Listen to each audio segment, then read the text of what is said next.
Mimi nataka niwaambie hii mafuta inaongezwa usiku na mchana. Mimi nataka niwaeleze ya kwamba these people don't understand the damage they are doing to the people and the economy of Kenya.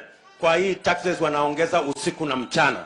Na mimi nataka niwaulize watu wa hapa Manga, tafadhali, mkiona tumesimama hapa mbele yenu, tunawaambia ya kwamba tutengeneze hiyo serikali inakuja ambayo inaelewa lugha ya mwananchi wa kawaida. Watu wa Manga, mko tayari? Crisis is orchestrated, and it is as a result of the cartels and barons who have taken over, using conflict of interest and state capture in our economy.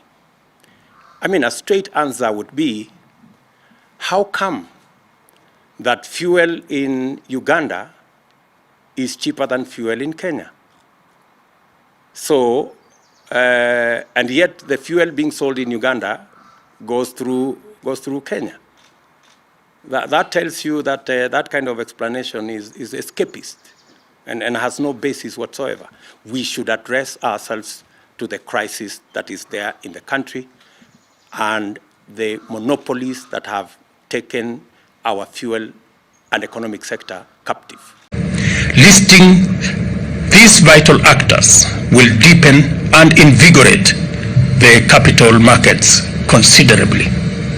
I am looking forward to days in the very near future when we will be reporting every Monday and every Thursday to be the days that were traded highest in the Nairobi Stock Exchange.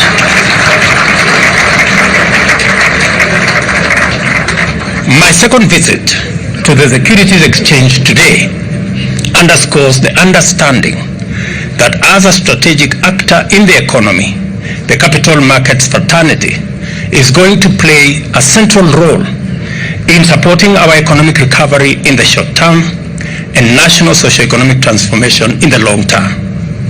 With its impressive diversified product offering, I am confident that the NSE can facilitate investors to construct strong portfolios across a broad range of globally attractive investment products.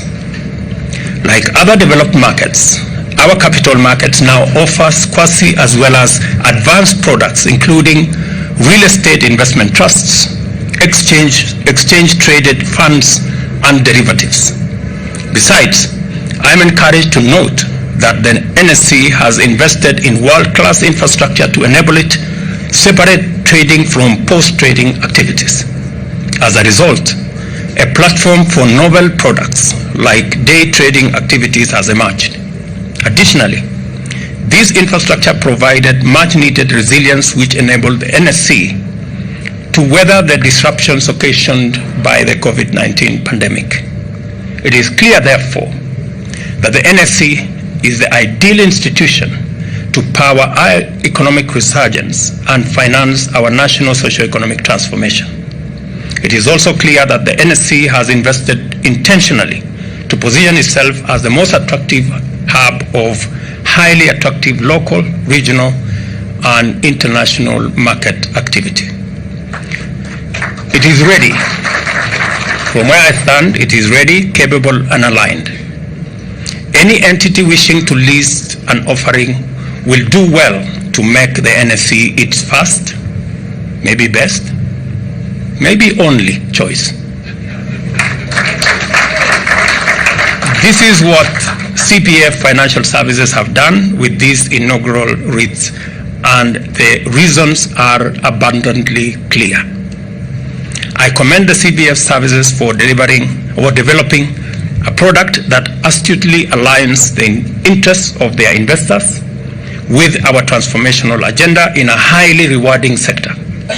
This kind of visionary problem-solving strategic imagination is needed to usher our capital markets and economy back to its traditional pioneering place.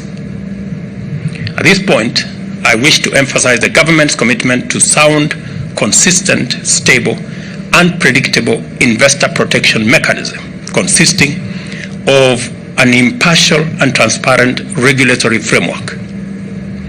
We shall not compromise on our quest to establish and maintain a standard of leadership, governance and management in our capital markets that inspires the confidence of international capital markets actors and investors in order to reverse our recent negative performance. It is our intention to give comfort to local and international investors through credible and effective institutions and reactivate our dormant central depository investor accounts. And let me say here that something that was raised by members of the Nairobi Securities Exchange about the availability of or the dollar constraints, not just in our economy, but globally. That as a government we have made innovative intentions and undertaken innovative strategy to ensure that we ease the burden of availability of dollar in our market. We just concluded last week an arrangement, a market-driven arrangement in our fuel sector that will see Kenya access all our fuel needs on a deferred 6-month credit. That will eliminate a demand of $500 million every month from the people telling us about Ukraine and Russia are also telling us that there is no shortage of fuel. They are also trying to blame oil marketers. So they are even conflicted in the reasons why we have an artificial crisis in the country. From their own statement, they are not sure of what to say. Is it because of the war in Ukraine, or is it because of the crisis with our oil marketers? Which is which? And that goes to tell you that this crisis is orchestrated, and it is as a result of the cartels and barons who have taken over, using conflict of interest and state capture in our economy. I mean, a straight answer would be, how come that fuel in Uganda is cheaper than fuel in Kenya? So, and yet the fuel being sold in Uganda goes through Kenya. That tells you that that kind of explanation is escapist and has no basis whatsoever. We should address ourselves to the crisis that is there in the country and the monopolies that have taken our fuel and economic sector captive. Mimi nataka niwaambie hii mafuta inaongezwa usiku na mchana. Mimi nataka niwaeleze ya kwamba these people don't understand the damage they are doing to the people and the economy of Kenya. Kwa hii taxes wanaongeza usiku na mchana.